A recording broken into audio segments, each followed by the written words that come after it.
காதுல ஏதோ ஒரு சின்னதா ஒரு ஹம்மிங் சவுண்டோ இல்ல மியூசிக் மாதிரியோ இல்ல அவங்க பேரை சொல்லி கூப்பிடுற மாதிரியோ இல்ல யாரோ பேசிக்கிற மாதிரி இருக்கிறதுனா வந்துட்டு ஆடிட்டரி ஹாலுசினேஷன். குழந்தைங்களுக்கு இது குழந்தைங்களுக்கும் இருக்கலாம், அடல்ட்ஸ்க்கும் நடக்கலாம். குழந்தைங்க வந்து தானா விளையாடுறது, தானா பேசிக்கிறது, இட் இஸ் வெரி காமன். அது டேஞ்சரஸ் கிடையவே கிடையாது. ஸோ பேரண்ட்ஸ் அதை வந்து பயப்படவே தேவையில்லை. Screen addiction, too much of screen addiction. ஒரு சேம் வீடியோஸ், ஓகே, ஒரு கேரக்டரோட வீடியோஸே அவங்க மறுபடியும் பார்த்துட்டே இருக்கிறாங்கன்னா அந்த கேரக்டரே தன்னோட லைஃப்பில் ரியலாக வந்து பேசுகிற மாதிரியும் நடக்கிற மாதிரியும் இருக்கும்போது இது மாதிரி நடக்குது. So this is all the reason for the auditory too much of ஸ்டடீஸோட ஃபோர்ஸ் பண்ணி படிக்க வைக்கிறது, ப்ரெஷர் இருந்தாலுமே ஆடிட்டரி ஹாலுசினேஷன் நடக்கும். ஓகே, இப்போ ரீசெண்டாக அதுதான் நிறைய நடந்துட்டு இருக்கு. ஆக்சுவலி குழந்தைங்களுக்கு கொஞ்சம் கூட அது பிரேக்கே இருக்க மாட்டேங்குது. ஹாலுசினேஷன் வந்து நம்ம மூவிஸில் பார்க்குற ஒரு விஷயம் தான். மூவிஸ்லேயுமே ஐ திங்க் தனுஷ் சார் நடிச்ச அந்த மூவியில் தான் அது பயங்கரமாக ஒரு க்ரீன் கலரில் ஒரு உருவம் வந்து உட்காந்துருக்கு பார்த்தீங்கன்னா, அது எல்லாமே அவர் அங்கேயே நீங்கள் அந்த படத்திலே பார்த்துருந்தீங்கன்னா அவருக்கு அது அடல்ட்டில் கிரியேட் ஆன பிரச்சனையே கிடையாது. அவர் ஒரு ஸ்கூல் போயிட்டு இருக்கும் போதோ, இது ஒரு டீனேஜாக இருக்கும் போதோ, அவர் வந்துட்டு ஒரு ரிலேஷன்ஷிப்பில் இருக்கும் போதோ அவருக்குள்ள ஒரு வாய்ஸ் வந்து பேசிகிட்டே இருக்கும். ஆடிட்டரி ஹாலுசினேஷன் அப்படின்றது வந்து கேட்குறதுக்கே புதுசாக இருக்குது. இன்றைக்கி எத்தனை குழந்தைகள் வந்து இதனால் பாதிக்கப்படுறாங்க அண்ட் இதுக்கு கவுன்சிலிங் மூலமாக நீங்கள் எப்படி மேம் சப்போர்ட் பண்ணுறீங்க? Extreme punishment I will always talk to parents. Okay, அங்கே வந்து கவுன்சிலிங் வந்து அந்த குழந்தைக்கு வந்து கொஞ்சம் தான் தேவைப்படும். வீட்டில் என்விரான்மெண்ட் மாறணும். ஹாய், ஹலோ, வணக்கம். அதன் ஆரோக்கியம் யூஎஸ். நான் உங்கள் அனுக்ஷா சுவாமிநாதன் அண்ட் வெல்கம் டு அதன் ஆரோக்கியம் சேனல். நம்மளோட சேனலில் தொடர்ந்து நிறைய ஹெல்த் ரிலேட்டட் வீடியோஸ் போட்டுட்ருக்கோம். அந்த வகையில் இன்னைக்கு ஆடிட்டரி ஹாலுசினேஷன் அப்படின்ற ஒரு விஷயத்தை பற்றி தான் பேச போகிறோம். இந்த வேர்ட் கேட்கறதுக்கு புதுசாக இருந்தாலுமே நிறைய குழந்தைகள் வந்து இதனால் வந்து பாதிக்கப்படுறாங்கன்னே இருக்குது. நிறைய குழந்தைகள் அப்படின்றத தாண்டி இது ஃபர்ஸ்ட் ஆஃப் ஆல் என்ன, இது வந்து எந்த மாதிரியான குழந்தைங்களுக்கு வந்து வருது, பேரண்ட்ஸ் என்ன மாதிரி மிஸ்டேக்ஸ் பண்ணால் ஆடிட்டரி ஹாலுசினேஷன் ஆரம்பிக்கிறதுக்கான சான்சஸ் அதிகமாக இருக்குது. First of all auditory hallucination என்னன்னே தெரியாது, இது என்னன்னு தெரிஞ்சுக்கணும் அப்படின்னா இந்த வீடியோ ஃபுல்லாக பாருங்க. அண்ட் இந்த டாபிக் பற்றி பேசுறதுக்கு நீங்கள் நம்மளோட யார் ஜாயின் பண்ணியிருக்காங்கன்னா ஆஷா பாக்யராஜ். அவங்க கிட்ட இதெல்லாம் பற்றி கேட்டு தெரிஞ்சுக்கலாம் வாங்க. வணக்கம் மேம். வணக்கம். எப்படி மேம் இருக்கீங்க? நல்லா இருக்கேன், தேங்க்யூ. ஸோ இந்த ஆடிட்டரி ஹாலுசினேஷன் அப்படின்றது வந்து நம்ம இன்டர்வியூ ஸ்டார்ட் ஆகிறதுக்கு முன்னாடி நம்ம பேசிகிட்டு இருந்தோம். இது எனக்கு கேட்கும் போதே வந்து ரொம்ப புதுசாக இருக்குது. இப்போ இருக்க ஆடியன்ஸ்க்கு கண்டிப்பாக எனக்கு தெரிஞ்சு இதில் ஒரு 10ல் ஒரு 5 பேருக்காவது இது தெரிஞ்சிருக்குமா அப்படின்றது ஒரு பெரிய பெரிய கேள்விக்குறி தான். ஸோ ஆடிட்டரி ஹாலுசினேஷன்னா ஃபர்ஸ்ட் ஆஃப் ஆல் என்ன மேம்? காதில் ஏதோ ஒரு சின்னதாக ஒரு ஹம்மிங் சவுண்டோ இல்லை மியூசிக் மாதிரியோ இல்லை அவங்க பேரை சொல்லி கூப்பிடுற மாதிரியோ இல்லை யாரோ பேசிக்கிற மாதிரி இருக்கிறது தான் வந்துட்டு ஆடிட்டரி ஹாலுசினேஷன். குழந்தைங்களுக்கு இது இது குழந்தைங்களுக்கும் இருக்கலாம், அடல்ட்ஸ்க்கும் நடக்கலாம். இப்போ கூட ரீசெண்டாக ஐ திங்க் ஒரு 1.5 month பேக் வந்துட்டு சென்னையிலே கூட வந்துட்டு ஒரு ஐடி வேலை செய்கிற ஒரு பர்சன் வந்துட்டு லெட்டர் எழுதி வச்சுட்டு சூசைட் பண்ணிக்கிட்டாரு. பிகாஸ் லைக் அவருக்கு இது மாதிரி காதில் வந்துட்டு ஏதோ ஒரு வாய்ஸ் கேட்டுகிட்டே இருக்குது அண்ட் அது கம்மியே ஆக மாட்டேங்குதுன்ற ஒரு ரீசனுக்காக. ஸோ இது எந்த வயதில் வரும் அப்படின்றது நமக்கு தெரியாது. But this is called auditory hallucination. Okay. So நம்மளோட ப்ரீவியஸ் வீடியோஸில் இந்த மாதிரி குழந்தைகள் தனியாக பேசுறது, தனியாக விளையாடுறதுலாம் வந்து ஒரு டெவலப்மெண்ட் ஸ்டேஜில் வந்து ரொம்ப காமன் நீங்கள் தான் வந்து சொன்னீங்க. அண்ட் இப்போ வந்து ஆடிட்டரி ஹாலுசினேஷன் வந்து யாரோ நம்ம கிட்ட பேசுகிற மாதிரி, நம்ம கிட்ட கேட்குற மாதிரி ஒரு விஷயம் வந்து ஒரு டேஞ்சரஸான சிம்டம் அப்படின்றத சொல்கிறீங்க. எப்படி மேம் ஆஸ் பேரண்ட்ஸாக குழந்தைங்களுக்கு வந்து இது நல்லது, இது கெட்டதுன்னு எப்படி இந்த விஷயத்தில் கண்டுபிடிக்க முடியும்? Okay, very good question. Actually அந்த டெவலப்மெண்ட் ஸ்டேஜில் குழந்தைங்க வந்து தானாக விளையாடுறது, தானாக பேசிக்கிறது, இட் இஸ் வெரி காமன். அது டேஞ்சரஸ் கிடையவே கிடையாது. ஸோ பேரண்ட்ஸ் அதை வந்து பயப்படவே தேவையில்லை. பட் ஒரு குழந்தை வந்துட்டு அது ஒரு பயத்தோடு வந்து உங்ககிட்ட சொல்கிறாங்க, என் காதில் ஏதோ யாரோ என்னை கூப்பிடுற மாதிரியே இருக்குது, என்கிட்ட பேசிகிட்டே இருக்கிறாங்க அண்ட் என்ன அது அவங்க வந்து மிஸ்கைட் பண்ணுறாங்க, எனக்கு தப்பான விஷயங்களை சொல்கிறாங்க, எனக்கு தப்பான டைரக்ஷன்ஸ் கொடுக்குறாங்க அப்படின்னு சொல்லும் போதெல்லாம் அது குழந்தை ஸ்டோரி சொல்கிறதாவும் இருக்கலாம், இல்லை நிஜமாக நடக்கிறதாவும் இருக்கலாம். But parents has to sit and validate the situation. அந்த வாய்ஸை வேலிடேட். இப்போ எனக்கு வாய்ஸ் கேட்குது அப்படின்னு சும்மா ஒரு குழந்தை வந்து அம்மா என்கிட்ட யாரோ பேசுகிறாங்க, இப்போ ஒரு சைல்டு வந்துட்டு ஒரு டாயோட XYZ எது வேணாலும் பேர் இருக்கட்டும், ஒரு எக்ஸ் அப்படின்ற ஒரு டாயோட விளாண்டே இருக்காங்க. அந்த டாய்க்கு வந்து எக்ஸ் நேம் கொடுத்துருக்குறாங்கன்னா எக்ஸ் வந்து என்கிட்ட காதில் பேசிகிட்டே இருக்கு அப்படின்னு சொல்கிறது வந்து மேபி அது ஒரு கேம் பிளேயாக கூட வந்து இருக்கலாம். அப்போ அந்த வாய்ஸுக்கான வேலிடேஷன் கொடுக்கக்கூடாது. ஆனால் அது என்ன எப்படிப்பட்ட சிச்சுவேஷன் அந்த வாய்ஸ் கேட்குது பண்ணுது. இப்போ விளையாடும் போது அது கேட்குதுன்னா இட் இஸ் நார்மல், ஓகே. ஆனால் சும்மா உட்காந்துருக்கும் போது, படிக்கும் போது, தூங்கும்போது, வெளியில தனியா நடந்து போகும்போது, லோன்லினஸ்ஸா இருக்கும்போது, இப்படிப்பட்ட விஷயங்கள்லாம் இருக்கும்போது அந்த வாய்ஸ் கேட்குதுன்னா, அது என்ன ஏதுன்னு பேரண்ட்ஸ் கண்டிப்பா அத பத்தி பேசணும். இப்போ இந்த ஆடிட்டரி ஹாலுசினேஷன் அப்படின்னா, அந்த குரல் வந்து எப்பயுமே கெட்ட விஷயங்கள் மட்டும் தான் சொல்லுமா? இல்ல அது ஸ்டார்ட்டிங்ல வந்து பார்த்தீங்கன்னா, உங்ககிட்ட நல்லா பேசுற மாதிரி இருக்கும். என்கிட்டயே வந்து ஒரு 4, 5 பேர் இது மாதிரி கவுன்சிலிங்ல இருக்கிறாங்க. வேரின் அந்த வாய்ஸ் வந்து ஃபர்ஸ்ட்டு ரொம்ப நல்லா கனெக்ட் பண்ற மாதிரி. Okay. Like you are good. ஒரு அப்ரிசியேஷன் குடுக்குற மாதிரி, ஒரு ஃப்ரெண்ட்லியான ஒரு விஷயங்கள பண்ற மாதிரி தான் அது ஸ்டார்ட் பண்ணியிருக்குது. பட் கோயிங் ஃபார்வர்ட் நாட்கள் போக போக அது வந்து தவறான விதங்கள் லைக் உன் கான்ஃபிடென்ஸே பிரேக் பண்ற அளவுக்கு அண்ட் நீ இருக்கவே வேணாம். ஓகே. உன்னோட லைஃப் வந்துட்டு யாருக்குமே வந்து ஒரு பெரிய முக்கியத்துவம் கிடையாதுன்ற அளவுக்கு டைரக்ஷன் குடுக்குது. அண்ட் தனியா இருக்கும்போது, இருட்டுல இருக்கும்போது எல்லாம் இது மாரி வாய்ஸ் கேட்குதுன்றது சில்ட்ரன் சொல்லியிருக்கிறாங்க. அண்ட் ஈவன் அடல்ட்டுமே வந்து பார்த்தீங்கன்னா, அது மாரி இருக்கிறாங்க. ஸோ சில்ட்ரனுக்கு வந்து ஆடிட்டரி ஹாலுசினேஷன் வரணும் அப்படின்றது வந்து இது வந்து ரொம்பவே ரேர் கேஸாக தான் வந்து இருக்கு. எஸ். பட் இந்த டெவலப்மெண்ட் ஸ்டேஜில் வந்து அவங்க தனியாக பேசுறது, தனியாக விளையாடுறதுலாம் ரொம்ப காமனாக இருக்கு. அப்போ சில குழந்தைங்களுக்கு இந்த ஆடிட்டரி ஹாலுசினேஷன் வருது அப்படின்னா, அவங்க என்ன மாதிரியான சிச்சுவேஷன் கோ த்ரூ பண்ணாங்க, அதனால இது வருதுன்னா எது மேம் சொல்லுவீங்க? டெஃபினட்டா இந்த ஆடிட்டரி ஹாலுசினேஷன் அப்படின்றது ஒரு வீட்லயோ இல்ல ஏதோ ஒண்ணு நடந்திருக்கும்போது தான் அது நெறைய டெவலப் ஆயிருக்கு. ஃபார் எக்ஸாம்பிள் டொமஸ்டிக் வயலன்ஸ் நெறைய வந்து அடிக்கிறது இல்ல எக்ஸ்ட்ரீம் பனிஷ்மென்ட் குடுக்குறாங்க அப்படின்னா, தானே ஒரு கேரக்டர கிரியேட் பண்ணிக்கிறாங்க. அந்த கேரக்டர் வந்து அவங்கள எப்பயுமே ஒரு பயமுறுத்துற மாரியான ஒரு விஷயங்கள் பண்ணிட்டுருக்கு.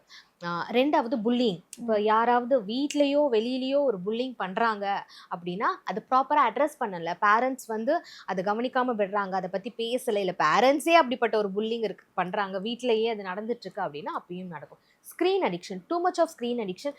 ஒரு சேம் வீடியோஸ் ஓகே. ஒரு கேரக்டரோட வீடியோஸே அவங்க மறுபடியும் பார்த்துட்டே இருக்கிறாங்கன்னா, அந்த கேரக்டரே தன்னோட லைஃப்ல ரியலா வந்து பேசுற மாதிரியும், நடக்கிற மாரியும் இருக்கும்போது, இது மாரி நடக்குது. So this is all the reason for the auditory hallucination. So நம்மளோட ப்ரீவியஸ் வீடியோஸில் நம்ம என்னதான் வந்து குழந்தைங்களோட டெவலப்மெண்ட் ஸ்டேஜில் வந்து இதெல்லாம் பண்ணுறது ரொம்ப காமன். அதாவது தனியாக பேசுறது, தனியாக விளையாடுறதுலாம் காமன் அப்படின்றத நம்ம சொல்லியிருந்தாலுமே, ஏன் அவங்களுக்கு இமேஜினரி ஃப்ரெண்ட்ஸ் கூட இருக்கலாம், அதெல்லாம் காமன் அப்படின்ற சொன்னீங்க. பட் இதெல்லாம் வந்து ஒரு பாயிண்ட்டுக்கு மேலே வந்து டிஸப்பியர் ஆகிடும். பட் இந்த ஆடிட்டரி ஹாலுசினேஷன் வந்து நம்ம அப்படியே விட்டுட்டு அதுவும் டிஸப்பியர் ஆகிடுமா மேம்? அதுதான் நான் சொல்றேன். It depends. அது டிஸப்பியர் ஆகுறதுன்றது ரொம்ப ரேரான விஷயம் தான். ஏன்னா, அது ஆல்ரெடி ஒரு பேடான ஒரு கமெண்ட்ஸ வந்து பாஸ் பண்ண ஆரம்பிச்சுடுறாங்க. ஓகே. இதுக்கு முதல்ல வந்துட்டு எப்போ வந்து பேரண்ட்ஸ் இது கண்டிப்பா இது வந்து they need to meet an experts. ஒரு சைக்காலஜிஸ்ட்டோ, சைக்காட்ரிஸ்ட்டோ அண்ட் குழந்தைங்களா இருந்தா டெஃபினட்டா பீடியாட்ரிக்குமே பார்க்கணும். ஸோ தட் மெடிக்கல் இஷ்யூ வந்து ரூல் அவுட் பண்றதுக்கு அப்படின்னா, ஒரு ஃபியர் ஒரு ஆன்சைட்டி மாதிரி எப்பயுமே அவங்களுக்குள்ள ஒரு படபடப்புன்னு இருந்துட்டே இருப்பாங்க. யார பார்த்தாலும் பயமா இருக்கும். தனியா அவங்க இருந்திருப்பாங்க முன்னாடி. ஆனா, இனிமே வந்து என்னால தனியாவே இருக்க முடியாது. இருட்ட பார்த்தா எனக்கு ரொம்ப பயமா இருக்குன்னு சொல்லிட்டு ஸ்லீப்லெஸ் நைட்ஸ் அண்ட் நீங்களுமே பார்க்கலாம். யாரோ ஏதோ பக்கத்துல இருக்கிற மாதிரி ஒரு பயம். இப்ப நம்ம நார்மலா குழந்தை வந்து இந்த ரோல் பிளேல விளையாடும்போது பார்த்தீங்கன்னா, ரொம்ப என்ஜாய் பண்ணி விளையாடுவாங்க. ஓகே. அந்த தனியா பேசுறது ஈவன் அடல்ட்ஸ் இப்ப நீங்களும் நானா கூட இல்ல. நம்ம ஏதோ ஒண்ணு ரொம்ப ஓவர் திங்க் பண்றோம்னா, வி யூஸ்ட் டு டாக். தனியாக ரைட். நம்மளுக்குள்ள தனியா பேசிப்போம். நம்மள நம்மளே மோட்டிவேட் பண்ணிப்போம். ஓகே. இப்ப இது மாதிரி வந்து ஒரு இன்டர்வியூல பேசும்போது, இல்ல நீங்க வந்து ஒரு ஆங்கரிங் பண்ணும்போதோ, இந்த மிரர் முன்னாடி பேசுறதுனால அது ஆட்டோமேட்டிக்காவே உங்களுக்குள்ளேயும் இப்ப எனக்குள்ளேயும் இப்படி பேசுறது எல்லாமே ஒரு this is very normal and children கிட்டயும் இது இருக்கும். படிக்கும்போது படிச்சுட்டே இருப்பாங்க. அது வந்து அது ஒரு பிரேக் எடுத்திருப்பாங்க. சாப்பிடும் போதோ இல்ல சும்மா உட்காந்துரும் போது அது ரீகால் பண்றது திஸ் இஸ் ஆல் நார்மல். அது சின்ன குழந்தையா இருக்கிறாங்கன்னு வச்சுக்கோங்களேன். அவங்க ஏதோ ஒரு விளையாட்டு விளையாண்டுட்டு இருப்பாங்க. திடீர்னு அம்மா கிட்டயோ அப்பா கிட்டயோ பேசும்போது this is all very normal. But அது ஒரு என்ஜாய்மெண்ட் தெரியும். ஓகே. அதில் ஒரு ஆன்சைட்டியோ ஒரு ஃபியரோ இருக்காது. நான் இதை மென்ஷன் பண்ண மிஸ் பண்ணிட்டேன். டூ மச் ஆஃப் ஸ்டடீஸோட ஃபோர்ஸ் பண்ணி படிக்க வைக்கிறது ப்ரெஷர் இருந்தாலுமே ஆடிட்டரி ஹாலுசினேஷன் நடக்கும். ஓகே. இப்போ ரீசெண்டாக அதுதான் நிறைய நடந்துட்டு இருக்கு. ஆக்சுவலி குழந்தைங்களுக்கு கொஞ்சம் கூட அது பிரேக்கே இருக்க மாட்டேங்குது. ஓகே. தான் ஃப்ரெண்ட் கிட்ட பேசணும், இல்லை தான் அப்பா அம்மா கிட்ட மனசு விட்டு பேசணும். எனக்கு இது கஷ்டமா இருக்கு, என்னால் இதை வந்து கண்டினியூ பண்ண முடியல, எனக்கு ஏதாவது சொல்லுங்க அப்படின்னு ஏதாவது பேசணும்னா கூட நாட் ஷுவர் லைக் எத்தனை பேரண்ட்ஸ் வந்து they are ready to listen to the children. Because 10th 11th you won't believe that board exam போயிட்டு இருக்கு. போர்டு எக்ஸாம் நாளைக்கு அப்படின்னா இன்னைக்கு எனக்கு ஒரு 10 கால்ஸ் வருது கவுன்சிலிங் வேணும்னு. இப்போ நம்ம அந்த ஸ்ட்ரெஸ்ஸை ஐடென்டிஃபை பண்ணி அந்த குழந்தை நாளைக்கு எப்படி எக்ஸாம் எழுதும், எந்த ஒரு மைண்ட் செட்டில் இருக்கிறாங்க. ஸோ பேரண்ட்ஸ் வந்து அதை ஒரு பெருசாக எடுத்துக்கணும். இல்லை படிக்கணும், மார்க் எடுக்கணும், இட்ஸ் காம்படிட்டிவ் வேர்ல்டு, ஓடுன்ற மாதிரியே நம்ம இருக்கும்போது இந்த ஆடிட்டரி ஹாலுசினேஷன் எல்லாமே வரும். ஸோ நீங்கள் நார்மலாக இல்லாமல் என் குழந்தைகிட்ட சின்னதாக ஒரு பிஹேவியர் சேஞ்சஸ் வருது, நார்மலாக பேசிகிட்டு இருக்கிற எங்ககிட்டயே பயப்படுறாங்க, நம்ம பேசும்போது ஐ டு ஐ கான்டாக்ட் இல்லாமல் பின்னாடி பார்க்குறது, யாராவது பக்கத்தில் இருக்கிறாங்களா அப்படின்ற மாதிரி இருக்கும்போது எல்லாமே நீங்கள் இது எல்லாமே ரெட் ஃப்ளாக். ஓகே, உட்காந்து பேசணும். அது மேபி நீங்களே உட்காந்து பேசினா ரூல் அவுட் பண்ணுறதுக்கான வாய்ப்புகளுமே இருக்குது. ஒரு 1 month 2 months நம்ம ஐடென்டிஃபை பண்ணிட்டோம் அப்படின்னா சேஃப். இப்போ வீடுனா எப்படி இருக்கணும், குழந்தைக்கு சேஃபாக ஃபீல் பண்ணணும், நம்ம அப்பா அம்மா வந்து ரொம்ப ட்ரஸ்டபுளாக இருக்கணும். ஓகே, எனக்கு இது மாதிரி ஒரு பிரச்சனை இருக்குது அப்படின்னா பேரண்ட்ஸ் வந்து அது வந்து என்ன பேயா இருக்குது நம்ம வீட்டில், நீ சும்மா உன்னோட கற்பனையாக இருக்கும், இல்லை உன் ஃப்ரெண்ட்ஸ் யாராவது சொல்லியிருப்பாங்க, இல்லை நிறைய நீ வந்து யூடியூப் பார்த்துட்ருக்க அதுலேருந்து உனக்கு வருன்ற மாதிரி இக்னோர் பண்ணக்கூடாது. ஓகே, நான் ஏற்கனவே சொன்ன மாதிரி அந்த வாய்ஸுக்கு வேலிடேஷன் ஃபஸ்ட்டு கொடுக்கறத விட்டுட்டு நம்ம அந்த சினாரியோக்கு, அந்த சிச்சுவேஷனுக்கு நம்ம வேலிடேட் பண்ணும்போது தான் we will definitely come to know how serious it is. இப்போ நார்மலாக இருந்தால் வீட்டிலே பேசி சரி பண்ணிடுங்க. இல்லை நான் சொல்கிற மாதிரி விஷயங்களாக இருந்ததுன்னா டெஃபினட்டாக you need to meet an expert. ஒரு மெடிக்கல் கண்டிஷனாக பார்க்காம நம்மளோட டிப்பிக்கல் இந்தியன் ஹவுஸ் ஹோல்டில் வந்து யாரோ ஒருத்தவங்க பொசஸ் பண்ணிட்டாங்க, ஆர் இது வந்து ஒரு கர்ஸாக இருக்கலாம் அப்படின்னு சொல்லிட்டு நிறைய பேர் தப்பாக புரிஞ்சுக்கிறதுக்கு வாய்ப்பு இருக்கலாம் மேம். அதை பற்றி நீங்கள் என்ன? டெஃபினட்டாக அதுதான் நான் சொல்கிறேன். இப்போ நீங்கள் சொன்ன மாதிரி இந்த ஹாலுசினேஷன் ஆர் ஆடிட்டரி ஹாலுசினேஷன்ற வந்து நம்ம மூவிஸில் பார்க்குற ஒரு விஷயம் தான்.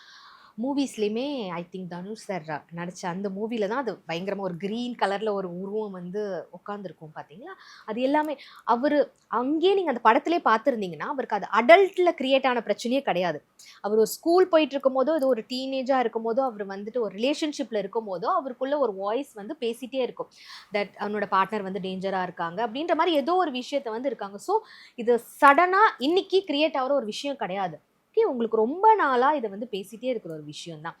அப்போ இதை பற்றின வாட் இஸ் ஆடிட்டரி ஹாலுசினேஷன் அப்படின்றத வந்து பேரண்ட்ஸ்க்கு அவேர்னஸ் இல்லாதனால தான் நீங்கள் சொல்கிற மாதிரி வந்துட்டு வேறு மாதிரி ஏதோ வந்து நினச்சிப்பாங்க. பட் இப்போ வந்து சில்ட்ரன் எல்லாருமே ரொம்ப அழகாக எக்ஸ்பிளைன் பண்ணுறாங்க தனக்குள்ளே என்ன நடக்குதுன்னு. பேரண்ட்ஸோட டியூட்டி வந்து அதை உட்காந்து பொறுமையாக ஜட்ஜ்மெண்டல் இல்லாமல் லிசன் பண்ணுறதா. அந்த லிசனிங் நம்ம பண்ணிட்டோம் அப்படின்னாலே வந்துட்டு முக்கால்வாசி பிரச்சனை தீர்ந்துடும். ஸோ இந்த மாதிரி ஒரு கண்டிஷன் இருந்தால் இது உங்களோட கவுன்சிலிங் கொடுத்து நீங்கள் இதை தீர்த்துற முடியுமா, ஆர் இதுக்கு மெடிக்கேஷன் தேவைப்படுமா மேம்? It depends. ஓகே, இப்போ அடல்ட்டில் வந்து பார்த்தீங்கன்னா இந்த மென்டல் டிஸார்டருக்கு வந்து ஸ்கிட்ஸோஃப்ரீனியா அப்படின்னு சொல்லுவோம். It is very serious mental disorder. அதுக்கெல்லாம் கண்டிப்பாக வந்து they need to meet and psychiatrist. Okay, சைக்காட்ரிஸ்டோட மெடிக்கேஷனோட தே நீட் கவுன்சிலிங் டு. இப்போ ஸ்டார்டிங்லேயே இருக்குது. அதுக்காக தான் இப்போ வந்து ஒரு சைக்காலஜிஸ்ட்டை வராங்கன்னா we use to talk to them, எப்படி எந்த அளவுக்கு சீரியஸ்னஸில் இருக்காது, இது சும்மா ஒரு மித்து தானா, ஒரு ஸ்க்ரீன் அடிக்ஷனால தான் இது வந்திருக்கா, இல்லை வந்து ஃபஸ்ட் அதை ஐடென்டிஃபை பண்ணுவோம் ரைட், இல்லை புல்லிங்கால வந்ததா, இல்லை வீட்டில் எக்ஸ்ட்ரீம் பனிஷ்மெண்ட்டால் வந்ததா. இப்போ என்கிட்ட இருக்கிற இந்த நான் சொன்ன மாதிரி ஒரு 7-8 கிளைண்ட்ஸுமே வந்து பார்த்தீங்கன்னா bullying, extreme punishment and too much of screen addiction. Okay, இது வந்து நம்ம கவுன்சிலிங் மூலிமா வந்து பேசலாம், சரி செய்யலாம். பட் என்னோட கிளைண்ட்ஸே வந்து ரொம்ப சீரியஸான ரொம்ப நாளாக இருக்கிற விஷயங்களாக இருக்கும்போது they are taking medication along with that counseling. Okay, என்ன அது மைண்டில் போயிட்டு சப்கான்ஷியஸாக ஒரு விஷயம் வந்து ஸ்டோர் ஆயிருக்குன்ற போது இது ரெண்டுமே பேரலாக நடந்தால் தான் சரி செய்ய முடியும். எக்ஸ்ட்ரீம் பனிஷ்மெண்ட்ஸ்ன்னு நீங்கள் சொன்னீங்களா மேம்? பட் இன்னைக்கு இருக்கக்கூடிய காலகட்டத்தில் பேரண்ட்ஸ் வந்து பனிஷ் பண்ணாலே வந்து குழந்தைங்க ஒரு டிப்ரெஷனுக்குள்ளே போயிடுறாங்க. இப்போது இந்த ஒரு லூப் சைக்கிள் மாட்டிகிட்டு இருக்க பேரண்ட்ஸ் வந்து குழந்தைங்கள பனிஷ் பண்ணாமல் விட்டால் பேம்பர் பண்ணுறதா போயிடுது, பனிஷ் பண்ணால் அவங்க ஒரு டிப்ரெஷனுக்கு புஷ் ஆகிடுறாங்க. அப்போது பேரண்ட்ஸ் என்ன தான் மேம் பண்ணணும்? நம்ம இது ஏற்கனவே பேசியிருக்கோம். There is difference between consequence and punishment. குழந்தை ஒரு விஷயத்தை செய்ய மாட்டேங்கிறாங்கன்னா they need to face the consequence, but you should not punish them. Homework ஒழுங்காக பண்ண மாட்டேங்கிறாங்க, ரொட்டீன் க்ரியேட் பண்ண மாட்டேங்கிறாங்க, they have to meet the consequence. அதாவது என்ன கான்சிக்வன்ஸ் அதில், ஓகே ஹோம்ஒர்க் எழுதலையா, ஒரு நாள் எழுதுல 2 நாள் எழுதுனா ஸ்கூலில் வந்து என்ன மாதிரியான விளைவுகளை அவங்க வந்து ஃபேஸ் பண்ணுவாங்க. நான் உன்னை ஒரு கடைக்கு கூட்டு போகிறேன், அங்கே வந்து I am already setting you a rule or boundary that எனக்கு வீட்டுக்கான பொருட்களை வாங்குறதுக்கு தான் நான் போகிறேன், உனக்கு இன்னைக்கு எதுவுமே கிடையாது. ஓகே, அதை மீறி நீ அங்கே வந்து கேட்குற அப்படின்னா நெக்ஸ்ட் டைம் நான் ஒன்று இந்த மாதிரி ஷாப்பிங்க்கு கூட்டு போக மாட்டேன் அப்படின்னு சொல்கிறேன். பட் அதை மீறி குழந்தை வராங்க, கேட்குறாங்க, நம்ம அந்த டைம் வீட்டுக்கு வந்து திட்டுறோம். பட் நெக்ஸ்ட் டைம் நம்ம ஷாப்பிங் கூட்டு போகாமல் இருக்குமா, இல்லை ஐயோ பாவமாக இருக்கேன் நம்ம எப்படி விட்டுட்டு போகிறது, கூட்டு போய்ட்றோம். இல்லை அப்போ அந்த கான்சிக்வன்ஸே அவங்க மீட் பண்ண மாட்டேங்கிறாங்கல்ல, அந்த டைமுக்கு நீங்கள் பனிஷ்மெண்ட் கொடுப்பீங்க, ஏதோ ஒரு சின்ன பனிஷ்மெண்ட் வந்து எப்பயுமே டெம்பரவரியான விஷயம். ஸ்க்ரீன் டைமுக்கு நான் அதை தான் நான் சொல்லுவேன்.